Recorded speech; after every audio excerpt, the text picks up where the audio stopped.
and welcome back to my kitchen. But in case this is the first time you're stopping by, my name is Gina and I'm a wife and mother from the Midwest, and I enjoy making fresh meals for my family and sharing them on here with you guys on YouTube. It's been a while since I've posted. I've had some personal stuff going on and I was not feeling so good, but I'm better and I'm back, and I am bringing you a very much requested recipe for Chiles Rellenos. And this is the recipe de mi suegro, my father-in-law. I only watched him make it once, but I feel confident that it is delicious and I'm going to share it with you. And we've got Daniel and my friend Sylvia who will taste test it for you, and they know what's up. So without further ado, we're going to jump into the ingredients. The first thing I'm going to mention is we are going to be making a very mild red tomato based salsa. It's a really good salsa to be using for these chiles rellenos. You can use it for tamales preparados. You can use it for corundas, or really whatever you want. It'd be really good with chicharrón too. But it's a very mild, very plain salsa that's used to more like ahogar stuff, like drown it, and it's just good. But I'm going to mention to you right now, these are the ingredients and I'll go through them, but I have previously filmed the recipe for this salsa and I'm going to post it in a separate video, which will be linked below in the description, just because I feel like this is going to be way too long of a video if I do the salsa and the chiles together. So just in case you want to know, all you're going to need for that is red tomatoes, white onion, some garlic, some chile serrano, and then to season it, as always, we have Nor Suiza, which if you don't watch my channel, is powdered chicken bouillon. And then I add a little bit of cumin and a little bit of marjoram. Usually I use cumin seeds, but my big blender cup broke and I'm gonna have to batch blend this today, and I just really don't want to deal with there being seeds in there, so I'm gonna use powder today. Then for the chiles, we are doing a very special version. We're going to do two types. So the first is the traditional Chile Poblano. So I like to select smaller chiles because the big fatties are just too big in my opinion, and Daniel likes to cut them up and eat them like a taco anyways. So these are just a little bit more manageable. As you can see, they're about the size of my hand. You want the flesh to be nice and firm and not wrinkly, and sometimes these can be old in stores, and like in the little crevices they can be squishy. So you want to check that out and make sure they're nice and fresh, and then wash them. And then our special version is going to be using Chile Ancho. So this is, as I've mentioned in a lot of my other videos, a dried pepper. The flavor to me is very much like a smoky, spicy dried raisin in a way, but we're basically going to fry these so they become malleable, and we're going to stuff these with cheese and fry them the same way as a traditional chile relleno. So we're going to need, I think I have 4 of these, I have like 6 of these. This should make about 10 peppers, the recipe we're going to do. We're going to stuff them with different types of cheeses. So for the Chile Ancho, and you do want to try to find ones that are bigger. Like some of them are really teeny weeny here in Chicago, so try to look for ones that are large. You're gonna stuff them. So for those, we're going to be using queso cotija, which is I would say an equivalent to like Mexican Parmesan kind of. It is a dry, crumbly, sharper tasting cheese, and this is not going to melt completely. It will soften, but it's really, really good with these chiles. And then for our Chile Poblano, we're going to be using Chihuahua cheese. And I have a block here because it's easier to just cut it and shove it in. You're more than welcome to use the pre-shredded ones or to shred it if that's what you prefer. Or you could really use whatever cheese you want. Like if you don't have access to Chihuahua, you could use mozzarella. You could use Munster would be good. Queso Oaxaca would be okay. Any type of the queso para fundir, which is like melting cheese, would be good. It's really up to you. I feel like I'm talking really faster than usual too, guys. Sorry. It's been a while. And then finally, to bread them, it's actually not breading. So we're going to need traditional flour, which is just to coat the chiles so they're dry enough to grab the egg. And the eggs are basically super, super fluffy whipped eggs, and we'll dip it and fry it. Not pictured here is oil. I think I have corn oil today, but you can use any oil with a high smoke point. Like you could probably use vegetable canola or corn oil. I don't know that I would do avocado oil because it's kind of expensive, but in any case, you need some oil. So let me go ahead and I'm going to start my salsa, and I'll be back when we're ready to start frying the chiles and putting these ones to asar or make them black.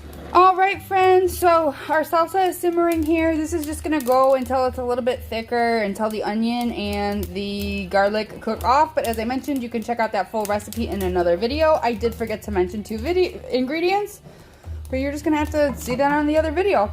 So right now we're starting with the Chile Poblano, and we are roasting them over an open flame. And we wanna essentially blacken all of the skin. So this takes longer than you would think, and you have to be very careful flipping them. If you're not comfortable working over an open flame like this, I have done it before where you, hang on, this one is burning too much on one side. I've done it before where you put the oven on like 425 and you roast them with a little bit of olive oil on top of them. And then complete the process in the same way, and it has worked, but the chiles get really, really soft like that because they're baking for longer. And since we're frying these, I don't think it's the best application for this, but it can be done. So I'm gonna go ahead and roast these until they're nice and black, and then I'll show you what they look like, and then we're gonna put them in a bag and cover them for about 10 minutes so we can peel off that blackened skin, because that's what we're aiming for, is to peel these chiles. All right, guys. So this is what they look like when they're done. It's pretty well blackened. I don't know why this isn't focusing. I'm going to try another video mode for the next clip because my phone uploaded or updated and it doesn't have live focus video anymore, whatever that means. So what we're going to do is we're going to take our chiles and we are going to put them inside of a bag. And use a thicker bag because a thinner bag will melt because it's going to get hot. So I'm going to put all of them in here, all 4. And then we're going to cover this with a towel and we're going to leave it for like 10 minutes so they sweat. Because once they sweat, that blackened piece of skin is going to be really easy for us to remove. We'll just slide it all off. Excuse me. It's a little bit messy, but well worth the wait. So let me go ahead and get these guys in here and then we'll be on to our Chile Ancho.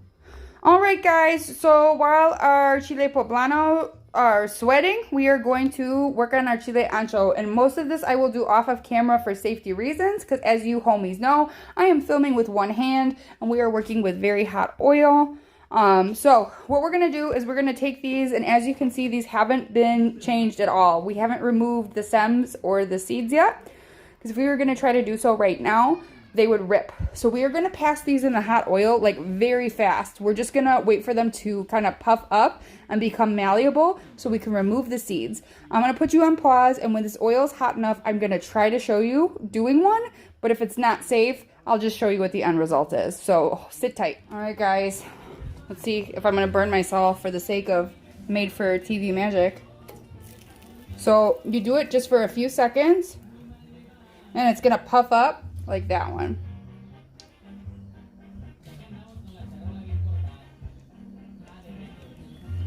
Okay. See how it's turned to a redder color? I'm gonna have to play with my phone, guys. I'm sorry if the quality of this video is a little bit less than my usual, less perfect, but I used to have a different mode for filming. All right, this is a really big one, so this is more than just a few seconds, but you get the point. We're almost done. We just want it to be enough swollen so we can go ahead and remove the seeds and venas. I really am going to get off camera now because I don't want to splatter myself. Be back in a minute. Alright, guys, so I just wanted to jump on because the next part is kind of tedious and laborious, and as you can see, I have gloves on. It is very messy, and my hands are really sensitive to chile. Like, they'll burn. Like, I got burned with oil like 2 days later, and I wear contacts. So if you're sensitive at all to spicy stuff, I recommend that you use gloves. As you can see, these are much softer than they were before. I didn't mention it before, but thought I should mention it now. You do have to be very careful to not burn these chiles because they will be really bitter. So I'm going to feel these and make sure that none of them are too crispy, which that one's a little bit crispy. We'll see how it goes. We're going to go ahead and open these with a slit and remove the stems and veins, and we're going to do the same with these guys. So as you can see, they've sweated. Hang on. And thank you, Sylvia, my lovely assistant. The skin just slides right off. So we're gonna go ahead and gently remove all of the skin. And then if we come over here, we went ahead and we chopped our cheese up. I might have made the pieces too large, but basically you want to chop them into a workable size that you can stuff your chiles with. So we will be back in a few minutes to show you what these look like peeled and stuffed, and these look like stuffed. Hi. Take it off. All right, guys. So I just wanted to bump on real quick and show you that our chiles have been peeled. So 90% of the blackened skin to 100% if possible has been removed, and then we put a slit right inside here, and you're going to take a spoon and scoop out as gently as possible the seeds and the veins from the inside. Don't pull on the veins too much, because if you do, it will split the pepper, which you don't want, because you don't want all the cheese to come out. Like as you can see here, like I pulled it too hard, so that's why that one's split. These chiles is way more difficult to remove the seeds, so a lot of them are kind of like glued to the inside, and I'm really hoping I didn't fry these too long. They feel a little bit solid, but they're kind of like that in the first place anyways. So we're just gonna go with it. As I mentioned, this is my first time making these ones, so we're just gonna keep our fingers crossed. So if you have a couple of seeds in there, no big deal. Because red chili flake, we eat that, and that's literally red pepper seeds, so all good. I'm gonna go ahead and stuff these with the cotija and stuff these with the Chihuahua, and then I'm going to see if we need to use palillos de diente or toothpicks to close them up, and then all we got to do is batter and fry these babies, and we're in business. Yes. All right, guys, 2.5 million years later, we're here to show you that I have stuffed the chiles, and I decided to put toothpicks in there because my husband came home and reminded me that my father-in-law did do that. This one is looking really sad because I had to put it in crooked because I have a feeling this one is too crunchy. But it's whatever. So we stuffed these with the cotija. This is what you want it to look like. You want it to be in vertically, so that way it's nice and tidy. Same thing with the Chile Poblano. And then right now I did 6 eggs in this big bowl. We are going to beat these whites until they are stiff peaks. And then separately, we are going to go ahead and beat the yolks. And then eventually we are going to fold the yolks into the whites, dip these guys in here, and fry it. So I'll be back to show you what the egg yolks look like. Or egg whites. Alright guys, I just wanted to take a moment and zoom in on these gorgeous stiff peak egg whites that my friend Sylvia took care of for us. These are nice and solid. We're going to go ahead and zoom over here to my messy countertop. While she was whipping up those egg whites, I went ahead and just rolled the chiles in flour. Regular old all-purpose flour. You kind of have to like sprinkle it on the Chile Ancho to try to get it in the crevices. But basically this just works to dry it off so it sticks to the glue when we dip it into our batter. Next, we have our egg yolks, which I just whipped up with a fork. They don't need to be super whipped or anything like that. And we are just going to add these back into here and gently fold them in. And then I'm going to turn on the oil and we're going to start frying, guys. Here, we're going to dip them in these eggs, which are nice and thick. Girls, quiet down. And we might have to mix a little bit more. There we go. Now it's nice and on there. And we're going to lower it into our oil, which is nice and hot. Beautiful. And we're just going to fry them until it's nice and golden brown. Probably about a minute on each side. This is not really safe to be videotaping and frying, again, with super hot oil. So I'm going to go ahead and get through the batch, and we'll show you what they look like and how we serve them up. Alright guys, we are currently heating up tortillas, but Daniel has started. I just want to show you what these look like. They start off looking really good and puffy like these, but towards the bottom of the egg, I mean, it's harder to batter, and these chiles ancho are way more wrinkly, so it's okay if they look like this. It's still going to be good. They're nice and crispy, and Daniel is home. And what do you think, Daniel? They're delicious. Do them like this. Is it just like your dad's? Better. Don't say better. I mean, you cook delicious. I mean, they are really good.